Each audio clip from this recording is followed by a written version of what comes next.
Hola y bienvenidos. Hoy nos vamos a meter de lleno con una figura que casi no necesita presentación, Superman. Pero no nos quedaremos en la superficie. Vamos a analizar qué se esconde detrás del hombre, del mito y, por supuesto, del símbolo, para entender por qué sigue siendo tan importante. Y para empezar, fijaos en esta cita. Es muy reciente, de una crítica de la nueva película de Superman que llegará en 2025. Claro, cuando lees algo tan rotundo es inevitable preguntarse, ¿qué tiene esta nueva versión para generar estas expectativas?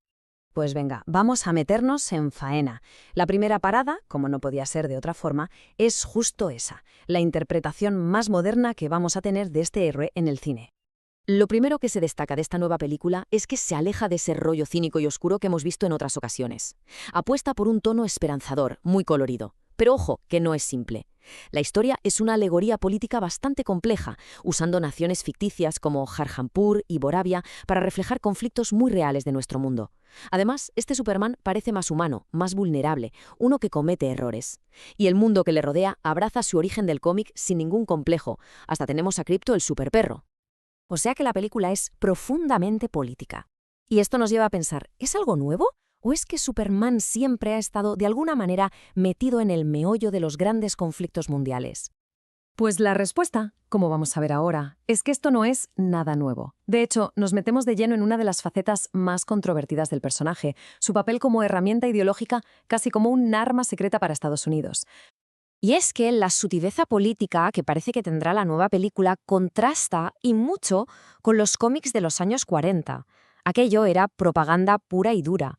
Durante la Segunda Guerra Mundial, Superman no se andaba con chiquitas, era un arma en la guerra ideológica, usado para demonizar a los líderes del eje de forma súper explícita.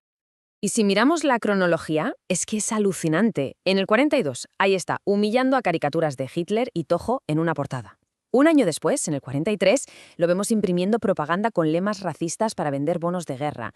Luego damos un salto a 1969 y se alista como Clark Kent para luchar en Vietnam contra un monstruo que, vaya, simboliza la opresión comunista. Pero la cosa evoluciona, porque para 1987 la historia ya no va de glorificar la guerra, sino de confrontar el trauma que dejó Vietnam. Es como un sismógrafo de la política exterior americana. Y claro, viendo todo esto, la pregunta del millón es inevitable. ¿Cómo es posible que un extraterrestre, un inmigrante del planeta Krypton, se convirtiera en el símbolo definitivo del estilo de vida americano? Para entenderlo, tenemos que ir al origen, a cómo se construye un mito. Porque Superman, antes que nada, vino a llenar un vacío cultural muy, muy concreto. Mirad, el guionista de X-Men, Chris Claremont, lo clavó con esta frase. Estados Unidos es una nación joven, sin una mitología antigua propia, como las sagas nórdicas o nuestras historias del Cid. ¿Y ese hueco? Bueno, pues lo llenaron los superhéroes. Superman fue el primero, el que abrió la veda para crear una mitología moderna. De hecho, hay un concepto perfecto para esto, que acuñó el gran Humberto Eco, la americanidad. ¿Y qué es? Pues ese conjunto de ideales que definen supuestamente la cultura estadounidense. El individualismo, la libertad, la democracia, la oportunidad.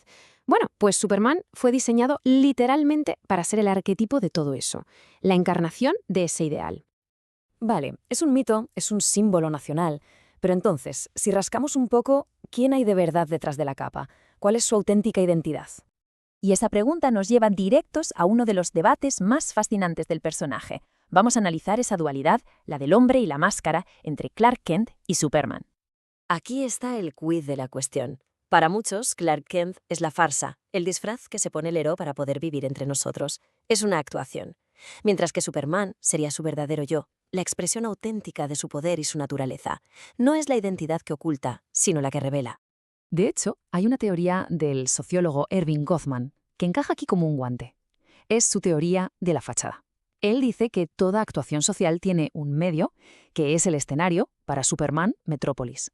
Luego, una fachada personal, que es el atrezo, el traje, la capa, el escudo. Y finalmente, una fachada social, que es el papel que interpreta, el salvador, la brújula moral. Visto así, Superman es una performance en toda regla. Pero, y aquí viene lo interesante, el propio Goffman decía que a veces esa máscara que nos ponemos es nuestro yo más verdadero, es la persona que nos gustaría ser. Así que, para un héroe, quizás esa identidad enmascarada no es una mentira, sino la expresión más auténtica de quién es por dentro. Hemos hablado de cine, de propaganda, de mitología, de psicología, pero ¿de dónde salió realmente esta figura tan increíblemente compleja? ¿Cuál es su origen real? Y con esto llegamos al final de nuestro análisis, que en realidad es el principio de todo, porque la historia de Superman es, en el fondo, una historia muy humana, la de sus creadores. Porque si lo pensamos bien, la verdadera identidad del Hombre de Acero no es Kal-El de Krypton ni Clark Kent de Smallville. Es la historia de dos chavales de la Gran Depresión, Jerry Siegel y Joe Shuster. Esa es la verdadera identidad de Superman. Es que no se puede entender al personaje sin entender su contexto. Nació en plena Gran Depresión. Los superhéroes daban a la gente una fantasía de justicia en un sistema que parecía completamente roto. Además, muchos ven en esa doble identidad un paralelismo con la experiencia del inmigrante, que a menudo tiene que ocultar una parte de sí mismo para encajar. Siegel y Shuster cumplieron un sueño, sí, pero también lucharon y perdieron mucho por su creación. El resultado de su sueño es un icono cultural que lleva más de 75 años con nosotros y que, literalmente, inventó un género literario por completo nuevo. Su impacto es sencillamente incalculable. Y así cerramos el círculo, desde su papel como arma de propaganda hasta su nueva faceta como un héroe más falible en un mundo complicadísimo. Y esto nos deja con una última pregunta para reflexionar. Después de casi un siglo, con todo lo que hemos cambiado, ¿sigue siendo Superman el héroe que necesitamos hoy en día?